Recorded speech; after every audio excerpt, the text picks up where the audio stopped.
So today I wanted to talk a little bit about the NHS and my experience with it with my mental health.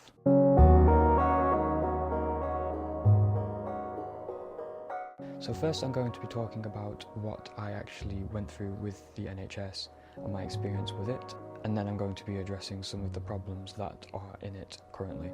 So first of all, for my experience with the NHS, I went to my general practitioner and I then told them my problems, such as I was experiencing intrusive thoughts, etc, etc. After talking about my symptoms with the general practitioner, they then offered me the choice between getting counselling or waiting for another month to see if it improves. After that, I chose to wait for another month because I was, to be honest, a little bit worried about going to counselling straight away. That wasn't a fault of the general practitioner, that was my fault. A month had passed and I hadn't really improved, so then I went back to the GP and then told them the exact same symptoms that I had, and then they referred me on to counselling, where I was then put on a waiting list.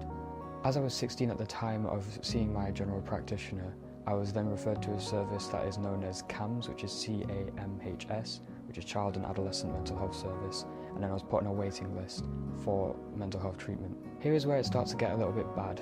After being put on that waiting list, I then had to wait about a month and a half before I actually got into therapy.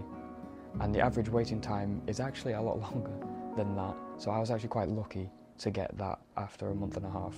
So this is something that the NHS really needs to address. It's really bad because in that time period anything could have happened, and luckily I was able to deal with it in my own way and I just sort of coped with it in the meantime.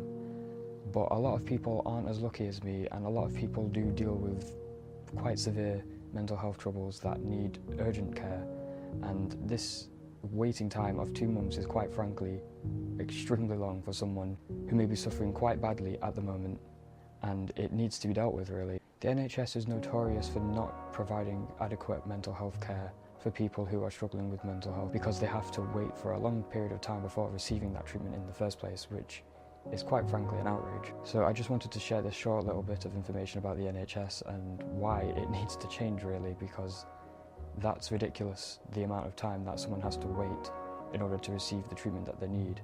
And I was quite lucky actually, for when I actually got the treatment, I was able to have a therapist who was very understanding of OCD, so I was very lucky in that department. I was very lucky in my experience entirely. But a lot of people aren't that lucky, and a lot of people have a lot of trouble with the treatment that they're actually getting in itself. And a video that I saw from another mental health YouTuber, where I actually link in the description. In the description I have a link of mental health YouTubers that are important to me. And she did a video about the NHS and her experience with it, and quite frankly, it's awful that she had to go through that really. So I'll leave a link to that in the description as well. So this was just a quick little video. I know I haven't done a video in a while. I've been quite ill and then had some troubles with my camera and a lot of stuff like that, but I hope to be making more videos again. This was just a short little one, and I'm going to be making more detailed videos in future. Anyway guys, this has been Finn Manning. I hope you enjoyed, and thanks for watching.